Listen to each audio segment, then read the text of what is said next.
Oi, gente, boa noite a todas e todos presentes. Cumprimento o professor Basoli, o Lucas, a Viviane. E meu nome é Ana Laura e a gente vai falar hoje sobre a desigualdade dentro das cidades. O grupo é composto por mim, pelo Fabrício, pelo Heitor e pelo Ian. E eu vou ficar com a parte introdutória. Primeiramente, seguindo o modelo que o professor colocou, a gente fez um resuminho em que a gente fala sobre o que é a desigualdade nas cidades, né, e como elas podem ser percebidas de maneira bem sintetizada, é por meio da disparidade na composição dos diversos fatores da sociedade. Então, desigualdade com relação à questão econômica, à questão socioespacial, à questão de gênero, dentre outros. E aí, a questão do olhar, né, que no nosso tema vem o olhar sobre a desigualdade, é muito interessante, porque a gente consegue perceber por meio de dados, relatórios, e por meio do nosso cotidiano mesmo, como que essas diferenças se apresentam. E com a agenda, com o documento, por meio dos ODS, a gente pode fazer uma reflexão e, posteriormente, planejar, desenvolver metas e atingir objetivos para tentar minimizar os impactos dessas desigualdades ou até mitigá-las, né? A metodologia que a gente buscou utilizar para confeccionar o nosso trabalho foi por meio de uma análise bibliográfica, por meio do documento, né, Transformando o Nosso Mundo, Agenda 2030 para o Desenvolvimento Sustentável, por meio de dados, podendo ser qualitativos ou quantitativos, que posteriormente os meninos vão apresentar, e também a gente fez uso do método comparativo, observando a realidade da desigualdade no mundo, no Brasil e em Palmas.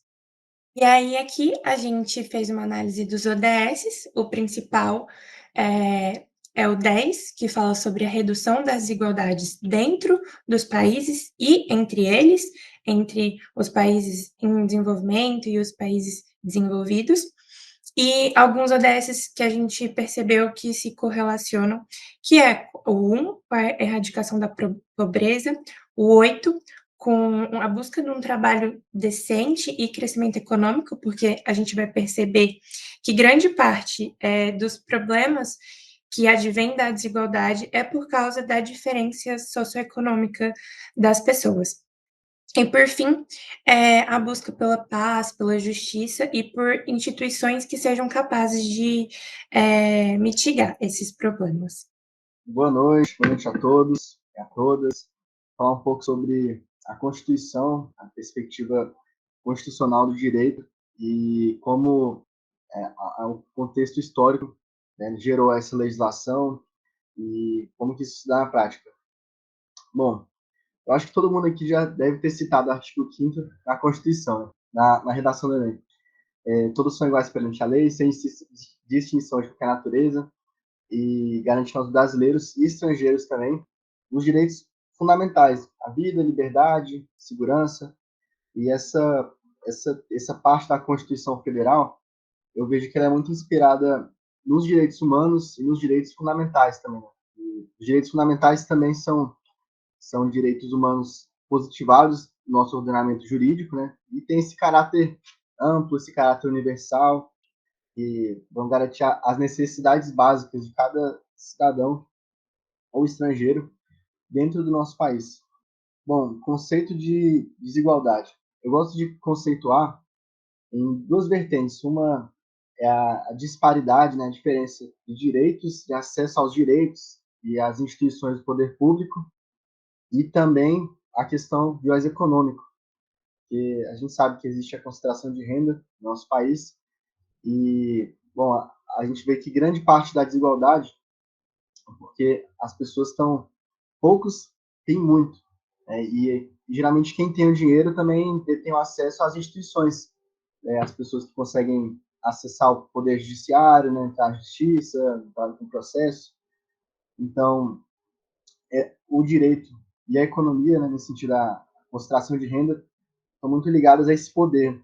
E a gente sabe que no Brasil, eu vou mostrar os dados daqui a pouco, a maioria das pessoas não tem uma facilidade assim para ter, ter acesso às instituições democráticas que a Constituição traz e que são essenciais na nossa vida.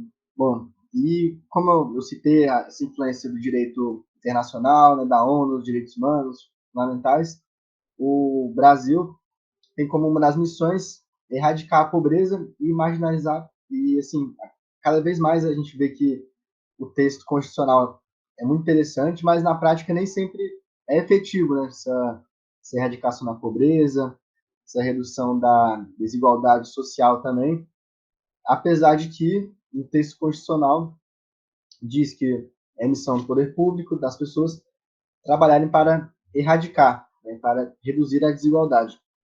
Não basta, portanto, que o Estado garanta direitos universais formais, pois dessa forma as desigualdades sociais vão se tornar mais acirradas. Por isso, a importância de se pensar em políticas públicas específicas para a diminuição das desigualdades.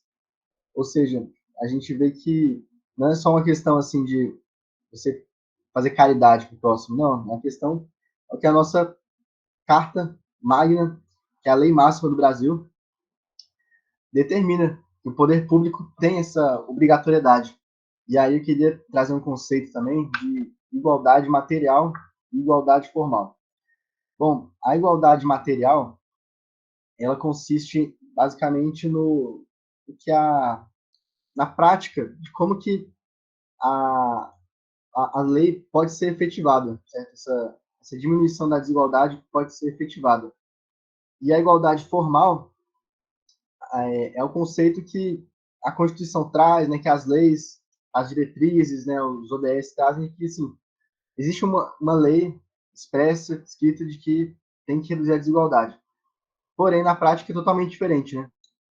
Eu vou mostrar os dados que a gente vai ver que nem sempre quem tem menos poder consegue ter mesmo acesso à segurança, à saúde, que as pessoas com mais poder aquisitivo têm. Então, essa é a grande diferença da igualdade material para a igualdade formal. A igualdade formal que está na lei e a material é como que isso se efetiva na prática. Essa diferença de acesso que as pessoas têm. Bom, e aí agora eu falo um pouco sobre o conceito histórico da desigualdade no Brasil.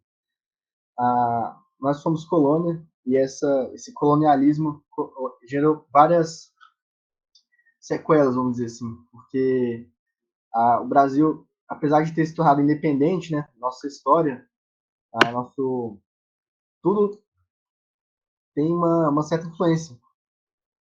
Por exemplo, as relações de trabalho, né?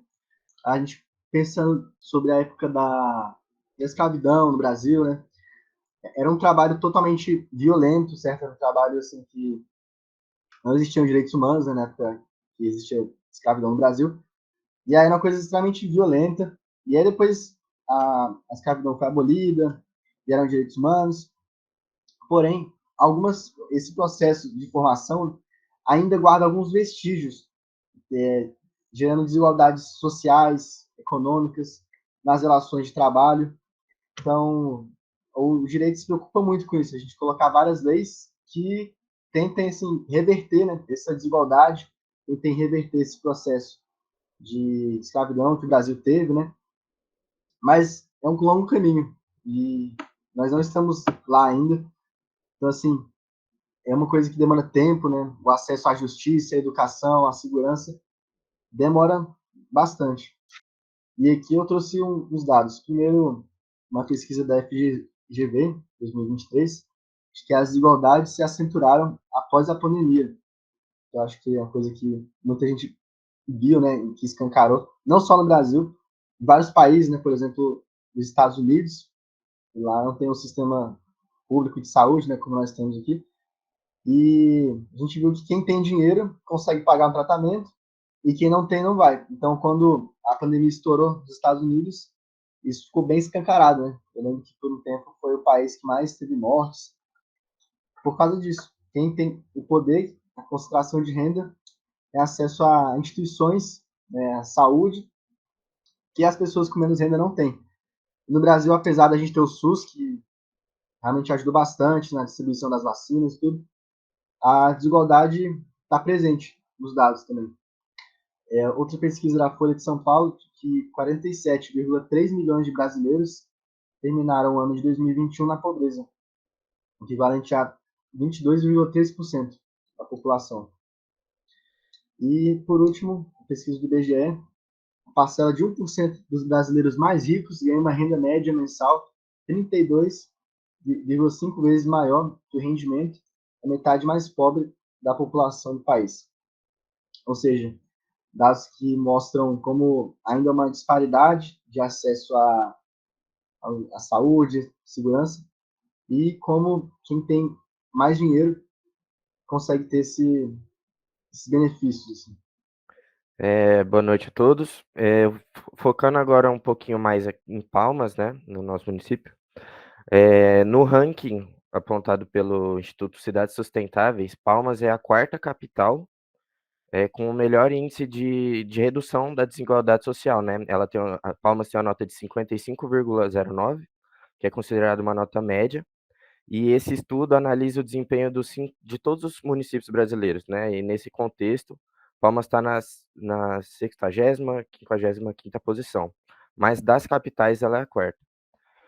Porém, né, Palmas tem um dos melhores índices de redução da desigualdade, mas eu quis trazer aqui também que existe alguns outros índices que precisam melhorar em Palmas, como, por exemplo, o índice de mortes no trânsito, que é o 26º, recuperação de resíduos sólidos é o 25º. Então, apesar de ter um índice muito bom, né, no quesito desigualdade social, ainda tem outros diversos setores que precisam melhorar muito aqui em Palmas.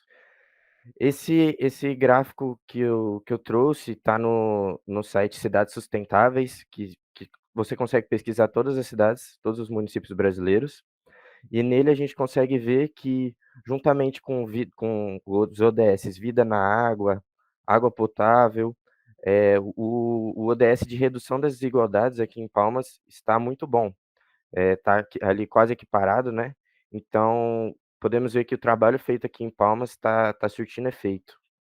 Esses dois mapas retratam um pouco da desigualdade, que mesmo tendo um índice bom, ainda é possível notar essa desigualdade aqui, a desigualdade social, econômica aqui no nosso município. O mapa da esquerda traz um pouco da evolução da ocupação urbana em Palmas, né, dos setores que foram ocupados e o tempo. Então a gente consegue ver que a região do centro foi ocupada muito antes, em 1990. Porém, tem regiões ali próximas ao centro que não foram ocupadas nessa mesma medida. E regiões mais afastadas, como por exemplo nos Aurenis e tudo mais, foram ocupadas antes do que regiões no centro, tanto por causa do preço dos lotes, do loteamento, pelo custo de vida. Então, muitas pessoas ocuparam as regiões periféricas antes mesmo do centro estar totalmente ocupado. Já o mapa da direita mostra o mapa de renda na cidade de Palmas, que fala da porcentagem de famílias com até 3 salários mínimos. Então, é possível notar que é mais distante da região central, dos centros comerciais, tudo, de onde se encontram mais hospitais, melhores condições de vida, é possível ver que nas regiões mais afastadas são as famílias com as piores rendas, né, com até 3 salários mínimos. Por exemplo, ali na Oreni, na região mais ao norte de Palmas, e isso demonstra a desigualdade existente aqui em Palmas. Agora falando um pouco sobre os catalisadores, né, o que leva a essa desigualdade, eu trouxe alguns pontos. O primeiro, a má distribuição de renda, né, que a gente pode levar em consideração que 10% das pessoas mais ricas no Brasil tem 43% da renda do país, ou seja, tem uma concentração de riqueza, uma concentração de poder que agrava muito a desigualdade social, né? E esse desnível faz com que a população mais pobre tenha condições muito mais precárias de vida. Um acesso à educação deficitário, né? Quanto menor o nível educacional de um país, maior será a tendência da desigualdade social, porque influencia na formação profissional das pessoas. Uma má administração dos recursos públicos, que muito mesmo antes do impacto do coronavírus, a má gestão desses recursos já era um fato bem recorrente, existem muitos casos de corrupção, de desvio de dinheiro, e com esses casos, com essa má administração, os serviços básicos se tornam cada vez mais fracos, né, diante da demanda da população. Investimentos governamentais insuficientes, né, por causa do novo piso orçamentário, a gente percebe que os investimentos governamentais são irrisórios quando a gente analisa as necessidades básicas da população, então falta recurso para a saúde, para a educação, para projetos sociais, projetos culturais, e a não garantia de serviços básicos, né, porque a não garantia desse serviço permite que os índices de desenvolvimento humano sejam piores, porque é direito da população ter acesso à educação, à alimentação, moradia, segurança, e nem todos têm condições ou privilégio para usufruir desses serviços. Boa noite, pessoal, tudo bem? Meu nome é Tô e hoje, assim, eu vou falar pouco, minha voz está um pouco ruim, mas, assim, eu quero falar um pouco mais sobre as medidas que tem aqui no município e também falar um pouco de uma perspectiva internacional também, sobre redução de desigualdade e tal, né? E, assim, nesse primeiro slide, a gente colocou 3 pontos que, assim, o primeiro é o restaurante popular de Palmas, né, que aí garante a refeição por um custo que é subsidiado, né, que é um custo para oferecer também para quem trabalha no centro, às vezes, até por conta, né, dessa questão que o Fabrício falou, da distância que tem aqui em Palmas, a questão da mobilidade, às vezes as pessoas que não têm condições de voltar para casa no horário do almoço, acaba recorrendo a um serviço como esse. A gente tem o Força Mulher, que faz trabalhos, né, voltados à questão do gênero, que nem a Ana Laura falou, tal, e o Cinecultura. Mas o Cinecultura é mais focado também na Fundação Cultural de Palmas, né, que leva também até essas comunidades, não comunidade, mas essas áreas de Palmas que estão longe do centro, longe desses serviços oferecidos para a maioria da população, também aulas de instrumentos, cultura, enfim, né? É um projeto bem bacana. Mas a área que eu queria mais falar foram esses pontos que eu coloquei aqui. Eu coloquei, na verdade, 6 países e uma empresa, na verdade, que fala bastante sobre a questão, uma perspectiva internacional, né? Por mais que esses países eles tenham um contexto histórico, cultural totalmente diferente do nosso, né, do Brasil em si, acho que é irrelevante, bastante possível da gente aprender muito com que eles, nas áreas que eles foram bem sucedidos, né? Que esses países no século passado, alguns deles ainda eram colônias, né? Hong Kong, o caso, era controlado pela Inglaterra. Coreia do Sul, no século passado, teve uma guerra grande com a Coreia do Norte, enfim, né? Foi envolvido os Estados Unidos. E foram países que, do século, um período curto de tempo, conseguiram, assim, ser bem-sucedidos em tirar uma grande parcela da sua população da linha da pobreza, enfim, atrair investimentos para os países, e também foram bem-sucedidos em algumas políticas públicas importantes, né, que são referências hoje no mundo. Que é o caso, por exemplo, de Singapura, né, que eu estava até pesquisando isso alguns meses atrás, tal, que tem um sistema de habitação popular, né, não popular, né, mas assim, do governo, uma habitação promovida pelo governo, que boa parte do país